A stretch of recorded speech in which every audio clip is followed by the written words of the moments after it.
Tu veux être plus heureux, plus serein et plus épanoui? Je te partage dans cette vidéo les 15 habitudes des gens malheureux à éviter à tout prix.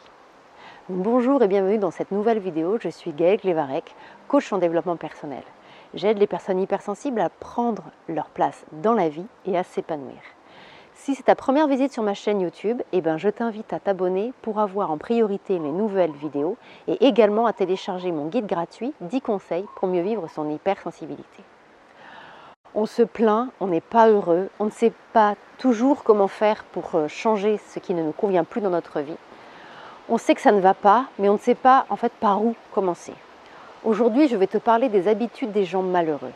Parce qu'en fait, nos habitudes ont un impact important sur notre qualité de vie. Ces habitudes ont plus particulièrement un impact direct sur notre bien-être ou sur notre mal-être. Pourquoi je te parle de ça? Parce que la prise de conscience, c'est le déclic. C'est le premier pas vers une transformation. Ensuite vient la décision, la mise en action pour chercher l'équilibre, la confiance en soi, l'amour de soi. En bref, tout ce qui peut t'apporter plus de joie et de bonheur dans ta vie. Alors je t'invite simplement à observer, à constater. Est-ce que tu te reconnais dans une de ces habitudes? Alors évidemment, ce n'est pas pour te culpabiliser, mais pour mettre en lumière une habitude qui demande peut-être à changer. Et je te rassure, les choses peuvent évoluer dans le bon sens et j'en suis le meilleur exemple parce qu'en fait j'avais toutes ces habitudes, de façon plus ou moins intense, mais en tout cas je les avais toutes. Alors considère que c'est un petit peu comme un point de départ, comme une invitation à transformer à partir d'aujourd'hui une habitude qui ne te convient plus et demande-toi ce que tu pourrais faire pour changer telle ou telle habitude. Allez, c'est parti. Alors premièrement, imaginez le pire. Es-tu plutôt de ceux qui voient le verre à moitié plein ou à moitié vide? Les gens malheureux vont avoir tendance à imaginer le pire et surtout à imaginer tout ce qui peut arriver de négatif. J'étais vraiment comme ça. Le moindre événement devenait la pire des catastrophes et tout devenait grave. La conséquence, c'est que j'étais souvent dans un état de stress important et surtout, je me privais de vivre des moments agréables et légers. J'ai donc entraîné, rééduqué et surtout freiné mon cerveau quand il imaginait le pire. Je me suis mise à imaginer une autre voie, une autre façon de penser, un chemin positif. Tu verras que ça va te permettre de t'apaiser au quotidien et surtout que ça va te permettre d'envisager plus facilement de nouvelles expériences à vivre. Deuxième habitude, se positionner en victime. C'est pour moi en fait une des pires habitudes car quand on se positionne en victime, on se défait en fait de son pouvoir, on subit la vie, les relations et tout ce qui nous arrive.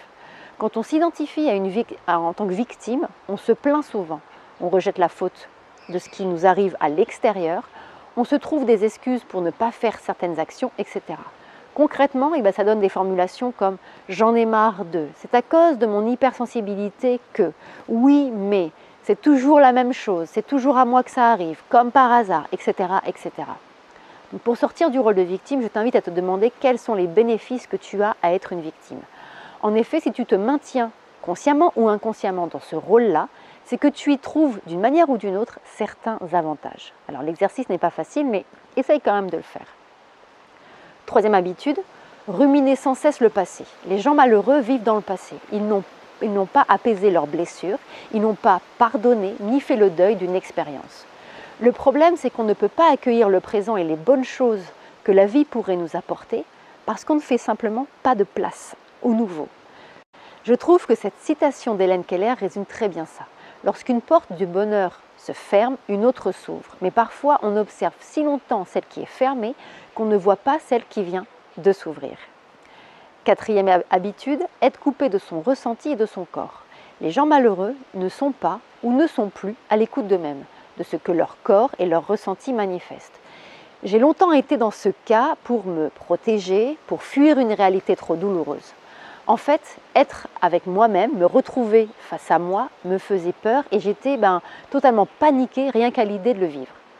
J'ai perdu beaucoup de temps et surtout que je me suis coupée de mon intuition et de cette guidance intérieure. J'ai donc réappris petit à petit à revenir dans mon corps et à écouter, simplement écouter dans le silence. Je t'invite à en faire de même. Tu peux passer par la respiration, par la méditation, par des marches en nature, de l'automassage, etc. Tout ce qui te permet en fait de te reconnecter avec toi-même. 5e habitude, mal s'entourer. Les gens malheureux s'entourent de personnes négatives, toxiques, qui critiquent, qui dénigrent, qui jugent, qui maltraitent. Comment finalement être heureux quand on ne ressent aucun soutien, aucune douceur, aucune bienveillance dans ses relations? Et imagine l'impact négatif que cela va en plus avoir sur ton estime et sur ta confiance en toi. La façon dont on s'entoure va avoir une importance vraiment forte dans notre réussite et dans notre bien-être. Cette phrase de Jim Rohn a particulièrement retenu mon attention. Vous êtes la moyenne des 5 personnes avec lesquelles vous passez le plus de temps. Je te laisse méditer là-dessus. 6e habitude, être méfiant envers les autres et envers la vie. Alors la vie nous renvoie ce que l'on sème. L'attitude qu'on développe envers la vie, envers les autres, envers l'argent, envers la réussite, etc. va déterminer ce qu'on va vivre. Les gens malheureux cultivent une attitude de méfiance. Ils n'ont ni confiance en la vie, ni en eux-mêmes, et ni en l'autre. Ils n'ont aucune conscience de ce que la vie peut amener de merveilleux. C'est un état d'esprit qui ne laisse pas la possibilité à ces moments magiques de la vie de se produire. La vision de la vie et les croyances sur la nature humaine sont du coup extrêmement limitantes. 7e habitude, ne pas prendre ses responsabilités. Pour les gens malheureux, c'est de la faute d'autrui ou d'un événement extérieur qu'ils vivent telle ou telle situation. Je te donne un exemple. C'est certainement à cause de la crise ou d'un manque d'offres d'emploi sur le marché du travail que je dois continuer à supporter ce patron. Ok, donc pourquoi ne pas admettre que d'autres trouvent du travail malgré la crise? Pourquoi ne pas envoyer des candidatures spontanées et prospecter un peu? Dis-toi qu'à chaque fois que tu ne prendras pas tes responsabilités, tu souffriras d'une manière ou d'une autre.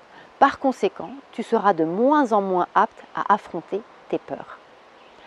Habitude numéro 8, critiquer et juger. Pour certaines personnes, c'est une véritable manière de vivre. La critique, le jugement font partie de leur fonctionnement. Ce qu'il faut voir, c'est que la façon dont nous parlons façonne l'image que nous avons de la vie, des autres, mais surtout de nous-mêmes, pour le meilleur ou pour le pire. Une personne qui critique et qui juge va avant tout le faire vis-à-vis d'elle-même. Alors évidemment, cela diminue l'estime de soi, qui est un élément essentiel à notre bonheur, et se sentir bien dans sa peau est un droit que nous avons tous. 9e habitude, se comparer. Les gens malheureux sont persuadés que la réussite et le bonheur des autres se fait au détriment de la leur ou qu'ils ne méritent rien de positif. Cette habitude fait naître de la jalousie et du ressentiment. Ils estiment qu'il n'y a pas suffisamment de bonnes choses pour tous et comparent constamment ce qui arrive aux autres par rapport à ce qui leur arrive. C'est une vision finalement très limitante de la vie. Habitude numéro 10, rejeter son fonctionnement. L'acceptation de soi, de qui on est, de nos forces comme de nos faiblesses est une grande source de liberté et de joie. Plus on va résister, plus on va se rejeter, plus la vie va être dure avec nous. J'ai longtemps rejeté qui j'étais, mon fonctionnement, mon hypersensibilité, mes besoins, etc. Tout simplement parce que je me considérais comme ayant un problème. Alors imagine l'image que j'avais de moi et surtout comment je pouvais manquer d'amour et de douceur vis-à-vis de moi-même. Quand on avance vers l'acceptation et qu'on épouse son fonctionnement, il y a une joie profonde en fait qui émerge. Habitude numéro 10, se laisser guider par la peur. Alors se laisser guider par la peur plutôt que par l'amour et la joie n'entraîne que des sentiments négatifs comme la frustration, la culpabilité, le blâme, les remords, le ressentiment, etc. Les gens malheureux attendent que la peur s'efface pour agir. Mais j'ai une mauvaise nouvelle, la peur ne les quittera pas. Et oui, parce que la peur ne nous quittera pas aussi longtemps qu'on va évoluer. Aussi longtemps qu'on met nos capacités à l'épreuve et qu'on doit prendre des risques pour faire en sorte que nos rêves se réalisent, on va être confronté à la peur et à l'appréhension. Du coup, cette bataille contre la peur n'a plus à être livrée parce qu'elle est vaine. Donc, il faut accepter sa peur, la surmonter et agir malgré tout. Habitude numéro 12, penser et ne jamais passer à l'action.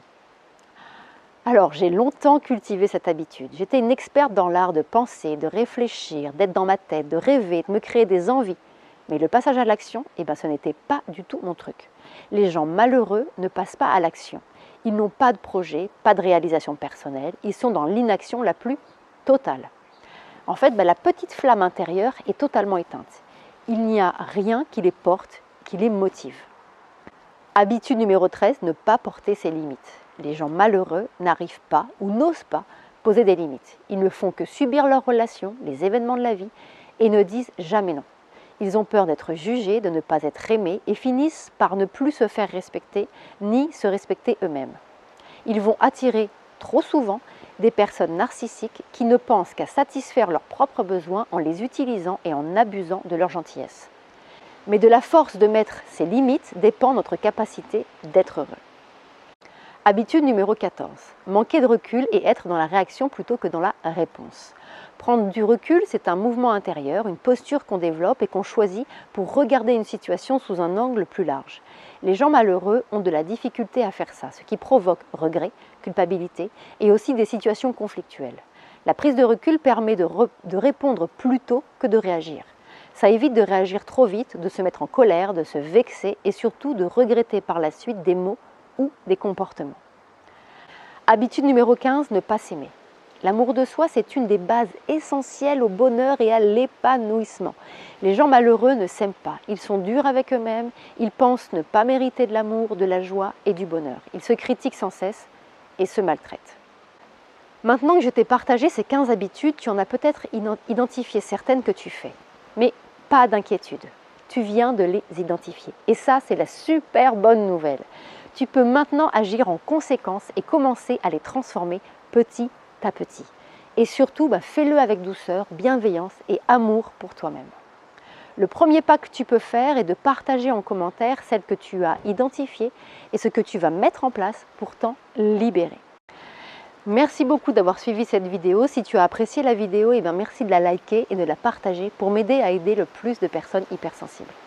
Pour te remercier d'avoir visionné cette vidéo, je voudrais t'offrir un cadeau de bienvenue. Ce cadeau de bienvenue, c'est une formation offerte dans laquelle j'explique comment retrouver confiance en soi et révéler le potentiel de son hypersensibilité.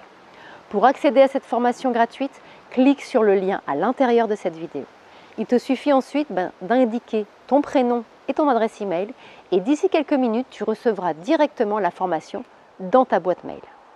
Si tu visionnes cette vidéo depuis une tablette ou un smartphone, il y a le i comme info en haut à droite de la vidéo ou encore tu retrouveras tous les liens dans la description juste en dessous.